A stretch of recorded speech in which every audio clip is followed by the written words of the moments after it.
Hello friends, welcome back to our study channel integrated focus.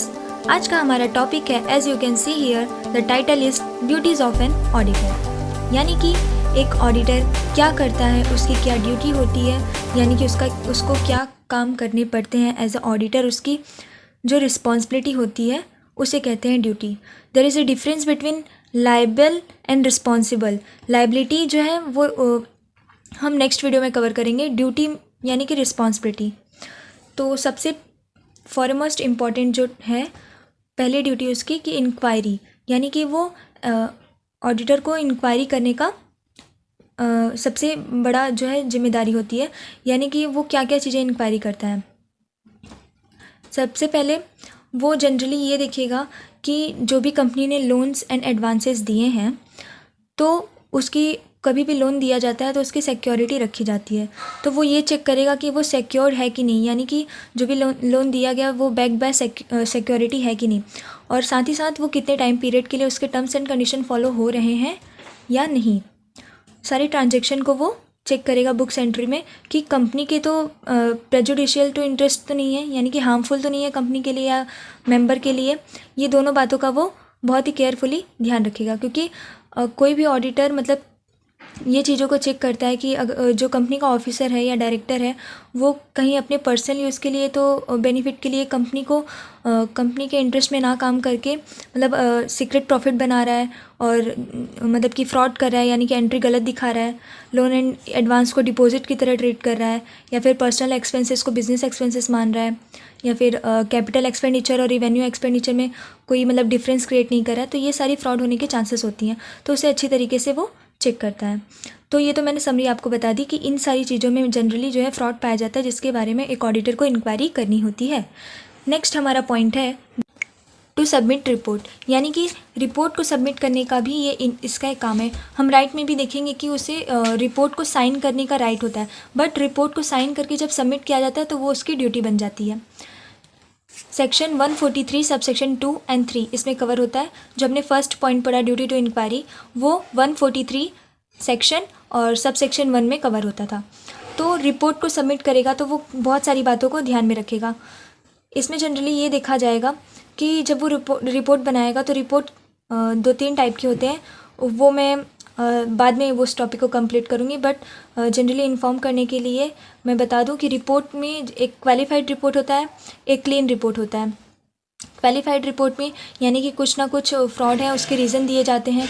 Unqualified report या clean report है यानी कि company में मतलब कि सारे काम अच्छे से हुए हैं, कंपनी के true and fair view position है कंपनी का, तो वो अनक्वालिफाइड रिपोर्ट देता है।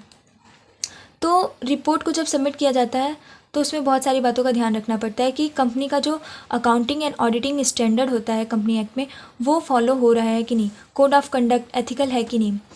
ऑडिटिंग की स्टैंडर्ड भी होती है, compliance of auditing standard should be maintain, and balance sheet को अच्छी तरीके से देखा जाता है सारे क्योंकि मेन इसका ऑडिटर का काम ही होता है कि बुक्स ऑफ अकाउंट को अच्छे से चेक करना। बुक्स ऑफ अकाउंट में balance sheet, profit and loss, ये दोनों चीज़ें कवर होती है, जिसके हर एक एसेट्स लायबिलिटी मतलब कि हर एक पार्ट को अच्छी तरीके से देखा जाता है। तो इन्फॉर्मेशन एंड एक्सप्लेनेशन भी वो ले सकता है जिसके बारे में उसे डाउट लगे या ज़्यादा इन डीप में इंक्वायरी करनी है, तो वहाँ पे वो इन्फॉर्मेशन एक्सप्लेनेशन ले सकता है, जो कि इसकी एक राइट भी होती है। बट अभी हम ड्यूटी कर रहे हैं तो ड्यूटी कवर कर लेने के बाद हम नेक्स्ट वीडियो में राइट कवर करेंगे। तो मैंने जो है इंपॉर्टेंट पॉइंट को जैसे पेंसिल से अंडरलाइन किया, आप देख सकते हैं। Weather he has obtain all the information and explanation which to the best of his knowledge and belief were necessary for the purpose of his audit. Whether in his opinion proper books of account as required by law has been kept by the company, यानी कि जो books of account वो maintain कर रहा है क्या वो company act के अकॉर्डिंग है या नहीं। और जो भी मान लो ऑडिटर जो है हेड ऑफिस में अपॉइंट हुआ है और उसकी बहुत सारी ब्रांच है हर जगह, तो ऑडिटर का ये काम है कि वो क्योंकि हेड ऑफिस जो है वो ब्रांच जो है वो हेड ऑफिस को भी प्रेजेंट करता है, तो ब्रांच को भी अच्छी तरीके से वेरीफाई करना है। भले ब्रांच में नेक्स्ट मतलब कि लोकल ऑडिटर अपॉइंट हुआ हो तो उसकी जो है ऑडिटिंग को उसकी रिपोर्ट की कॉपी को भी मेन ऑडिटर हेड ऑफिस का ऑडिटर चेक करता है। Company's auditor has been forwarded to him and how he had dealt with the same in preparing the auditor report. Branch office की भी ऑडिटर रिपोर्ट को देखेगा, जैसा कि मैंने बताया और सारी वो अपना मतलब ओपिनियन देगा कि हाँ मुझे मतलब इस कंपनी में अगर कुछ मुझे फ्रॉड नज़र आ रहा है तो उसका रीज़न क्या है, किससे रिलेटेड है, उसमें वो अपना ओपिनियन देगा अकाउंटिंग स्टैंडर्ड को कंप्लाई करते हुए। और ये भी देखेगा कि मतलब कि इंटरनल फाइनेंशियल कंट्रोल सिस्टम जो कंपनी का होता है वो प्रॉपर था कि नहीं। Such other matter as may be prescribed where any of the matter required to be included in the audit report is answered in the negative or with qualification the reports all state the reason thereof। अगर उसने negative report दी है तो उसे उसका reason बताना पड़ेगा। फिर इसमें हम देखते हैं कि रूल 11 जो है ये कंपनी की कंपनी 2013 में मेंशन है रूल 11, जिसमें 3 बातें यहाँ पे दी गई हैं। Impact of litigation, provision for perishable losses, delay in transferring amount to investor.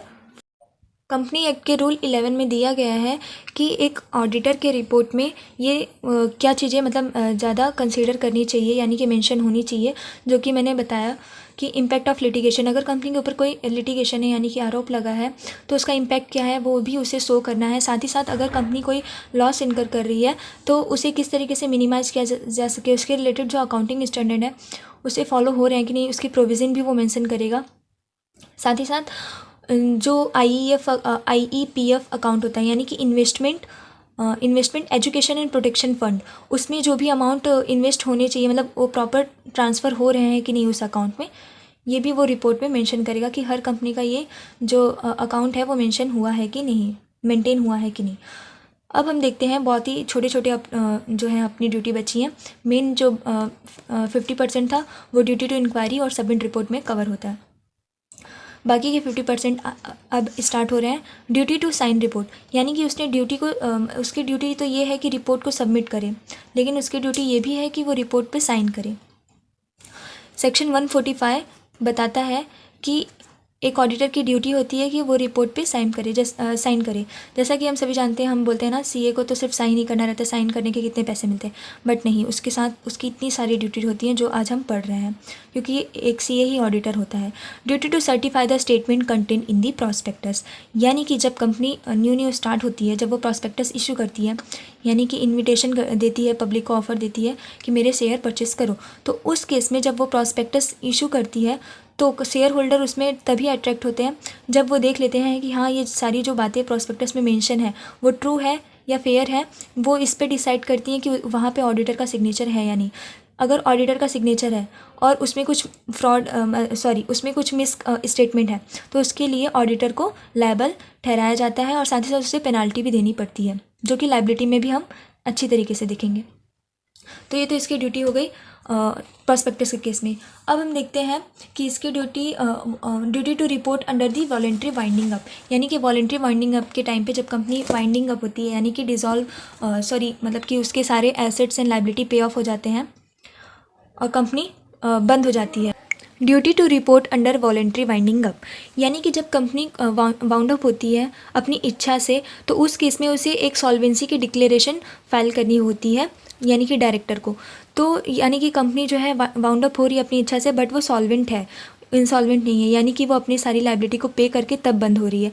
तो उस केस में उसकी डिक्लेरेशन ऑफ सॉल्वेंसी के साथ ऑडिटर की एक रिपोर्ट भी एकम्पनाई की जाती है, उसको साथ में दिया जाता है जिस पे ऑडिटर की सिग्नेचर होती है, यानी कि उस रिपोर्ट को तैयार करने में भी वो ये उसकी ड्यूटी है ऑडिटर की, वो रिपोर्ट तैयार करने में हेल्प करे। ड्यूटी टू हेल्प इन्वेस्टिगेशन, हम आने वाले चैप्टर में इन्वेस्टिगेशन को भी डिटेल में पढ़ेंगे कि किस तरीके से एक इन्वेस्टिगेशन और ऑडिटिंग दोनों में डिफरेंस होता है और एक इन्वेस्टिगेटर और ऑडिटर क्या करता है। तो उसी तरीके से जब ये जो इन्वेस्टिगेशन है ये 7 साल 10 साल इस तरीके से चलता है, तो इसमें जो है कभी कभी ऑडिटर की रिपोर्ट भी देखी जाती है, तो उसमें ऑडिटर की ये ड्यूटी है कि वो इन्वेस्टिगेटर को हेल्प करे इन्वेस्टिगेशन के अफेयर में। 7 है कंप्लायंस विथ ऑडिटिंग स्टैंडर्ड। जैसा कि मैंने पहले कहा कि मतलब कि कंपनी एक्ट में ऑडिटिंग स्टैंडर्ड है, अकाउंटिंग स्टैंडर्ड है, तो उसे और कंपनी एक्ट की जो रूल्स रेगुलेशन है उसके साथ ऑडिटर को कंप्लाई करना चाहिए, यानी कि वो उसको ये सारी चीज़ों की नॉलेज होनी चाहिए जिसके लिए वो उसे सर्टिफिकेट मिला है चार्टर्ड ऑफ अकाउंटेंट का, तो ये उसकी ड्यूटी होती है। which the central government may prescribe on the recommendation of Institute of Chartered Accountants of India in consultation with and after examination of the recommendation made by the National Financial Reporting Agency. ICAI जो अब exam conduct करती है वो central government ही prescribe करती है उसके recommendation पे, और नेशनल फाइनेंशियल रिपोर्टिंग एजेंसीज के साथ, मतलब कि उससे रिपोर्ट आती है एग्ज़ाम सीए की जो रिज़ल्ट आती है।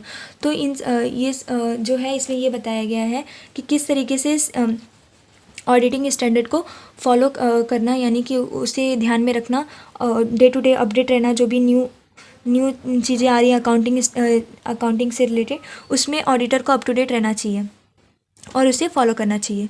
रिपोर्ट फ्रॉड, यानी कि अगर कंपनी में कुछ फ्रॉड हो रहा है तो उससे रिलेटेड जो भी वो फ्रॉड उसे पता चल रहे हैं वो शेयर होल्डर को, मेंबर को भी बताएगा, क्योंकि उनके पैसे ही हर जगह इन्वेस्ट हो रहे हैं और उनको लॉस उठाना पड़ सकता है, उनको डिविडेंड नहीं मिल सकता है, तो इसलिए उनको बताना बहुत ज़रूरी होता है। साथ ही साथ सेंट्रल गवर्नमेंट को भी ये ऑडिटर जो है इन्फॉर्म करेगा कि कंपनी में जो फ्रॉड हो रहे हैं उसके लिए, तब सेंट्रल गवर्नमेंट उसे पेनलाइज करेगा और फाइन लगाएगा।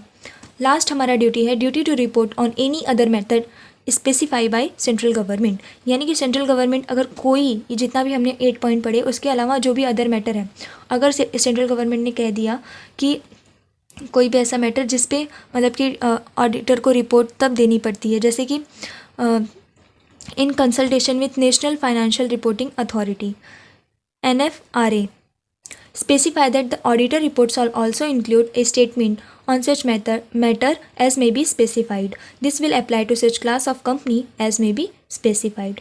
यहाँ पे डिटेल में मेंशन नहीं किया गया है, बट बस ये बता दिया गया है कि और सारी टर्म्स मतलब कि जो ड्यूटी में कवर नहीं हो रही है वो इस 9th पॉइंट में आएंगी। अगर हम कुछ केस लॉ के बारे में पढ़ें तो उससे भी कुछ ड्यूटीज़ निकल के आती हैं।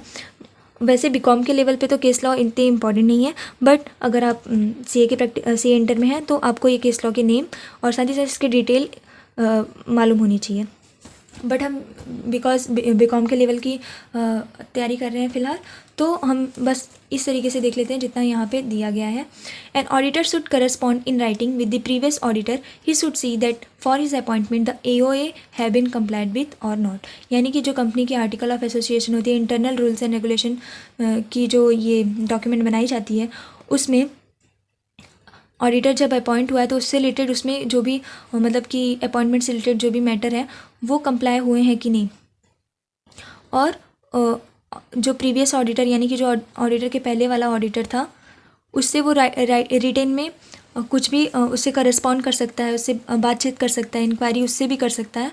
ये ऑडिटर की ड्यूटी होती है। It is the duty of an auditor that he should not adopt fall means over the shareholder to get himself appointed as an auditor and maintain his office at two places to defraud the other. Auditor को ऐसा नहीं करना चाहिए कि वो दो जगह पे अपनी ऑफिस रख के डिफ्रॉड करे, मतलब फ्रॉड करने के उद्देश्य से दो जगह पे ऑफिस रखे, और ऐसा नहीं कर सकता कि क्योंकि हम आगे अभी पढ़ेंगे कि क्वालिफिकेशन डिसक्वालिफिकेशन ऑफ ऑडिटर में किस तरीके से जो ऑडिटर होता है वो कंपनी के रिलेशन में नहीं होना चाहिए, ना एम्प्लॉय होना चाहिए, ना ऑफिसर, ना डायरेक्टर। तो अगर वो शेयर होल्डर के जरिए ऑडिटर बनता है किसी कंपनी में तो ऐसा उसे नहीं करना है। The auditor should inform the share holder about the violation of the provision of various section of the company act. Company act के जो इतने सारे सेक्शन होते हैं उसके जो प्रोविज़न होती है, अगर उसका वायोलेशन हो गया यानी कि वायलेट किया गया, उसे फॉलो नहीं किया गया, तो उसके बारे में वो शेयर होल्डर को इन्फॉर्म करेगा auditor. It is the duty of an auditor to bring to bear on the work he has to perform that skill, care and caution which is reasonable, competent, careful, cautious and auditor should use.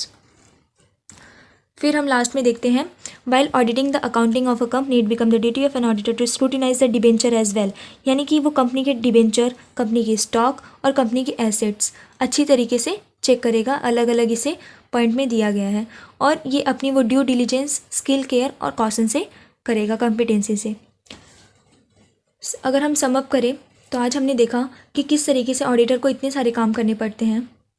सबसे पहले हमने देखा duty to inquiry, फिर हमने देखा duty to submit report, then हमने देखा कि duty to sign report, duty to certify the statement content in the prospectus. Also in case of voluntary winding up it is the duty of the auditor to comply with the report of the declaration of solvency. Duty to help in investigation, compliance with the auditing standard, report in case of fraud and other matter as may be specify by central government. तो ये सारी उसकी duty थी। और कुछ case law हैं, ये case law उतनी इंपॉर्टेंट नहीं है जितनी ये ड्यूटी जो हमने इंक्वायरी और सबमिट रिपोर्ट से रिलेटेड पढ़ी। बस आज के लिए इतना ही। वीडियो ज़्यादा लंबी हो गई हो तो आप इसे 2x के स्पीड से देख सकते हैं। नेक्स्ट वीडियो में हम rights of auditing auditor cover करेंगे। अगर आपको कोई भी डाउट है तो आप कमेंट्स में लिख सकते हैं। Bye bye, thanks for watching.